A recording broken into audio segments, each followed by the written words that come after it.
हे मुरली नाही, हे मुरलीच्या जागेवर अर्थात बाण आहे. मुरली नो हे केवळ बाण, तिने हरला माझा प्राण, दिवळले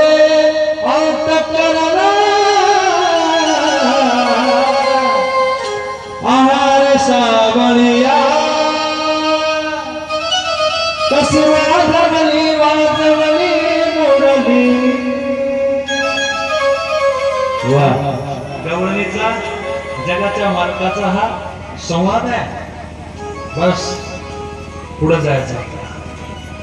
देवासमोर इच्छा प्रकट केली. देवा, एवढं सुंदर बासरी वाजवता तुम्ही, एवढी सुंदर पावा वाजवता, एवढा अर्थात परमात्मा ते बासरी वाजवल्याच्या नंतर, ते बासरी आमच्या कानावर पडल्याच्या नंतर देवा आमच्या मनात एक इच्छा प्रकट झाली. देवा बस आमची एकच इच्छा आहे देवा, आमचा अंगीकार तुम्ही करावा देवा, तुमचं सर्व सुख आम्हाला द्यावं. बस आमच्या सोबत लग्न नाही, तुमचं सर्व सुख आम्हाला द्यावं देवा, आमची एवढी इच्छा आहे. भक्तांनी इच्छा प्रकट करावी, जगाच्या मालकानं पूर्ण करावी, त्यालाच अर्थात भगवान म्हणतात. एखाद्याने इच्छा प्रकट करावी, सोपं करून सांगतो, एखाद्याने इच्छा प्रकट करावी, एखाद्याने इच्छा व्यक्त करावी आणि ती पूर्ण करावी, त्याचंच नाव आहे देव आणि भक्त. देवाच्या समोर आपण मागावं, तो परमात्मा आपलं पूर्ण करतो, पण करतो पूर्ण, पण कोणाचंही नाही बरं.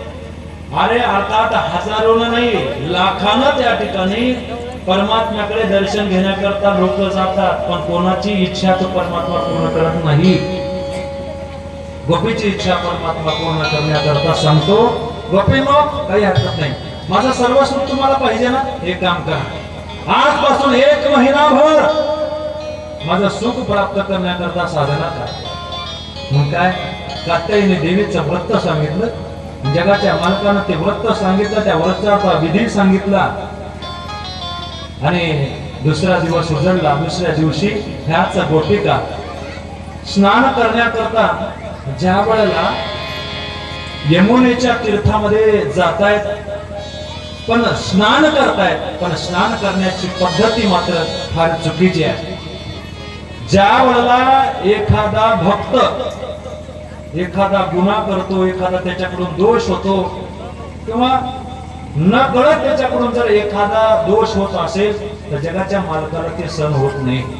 म्हणून परमात्मा पाहतो, तर अर्थात त्या ठिकाणी गोपी स्नान करतात, पण लग्न अवस्थेमध्ये आहे, तीर्थामध्ये नाही दादा, आपल्या घरामध्ये बाथरूम मध्ये सुद्धा त्या ठिकाणी अंगावर वस्त्र असल्याशिवाय स्नान करू नये, असं शास्त्र आहे. परमात्म्याने पाहिलं, गोपी अर्थात वस्त्र रहित स्नान करत आहे, यांना पुण्य नाही तर अर्थात तीर्थामध्ये ते केलेलं प्रायश्चित्त भोगावं लागणार आहे. म्हणून परमात्मा त्या ठिकाणी येतात आणि त्यांचे जे वस्त्र आहे ते वस्त्र उचलतात, कळंबाच्या झाडावर जाऊन बसतात. गोपी स्नान करून वर आल्या, पाहिलं अर्थात वस्त्र दिसत नाही, कोण वस्त्र नेले, कोण वस्त्र नेले, हिंस्रपासून एखाद्या अर्थात प्राण्यानं कोणी वस्त्र नेले असतील, अर्थात काही संवाद सुरू झाला, इकडं तिकडं पाहिलं कोणीच दिसत नाही, पण वस्त्र नेले पुन्हा. महाराज त्या ठिकाणी इकडं तिकडं शोध चालू असताना एका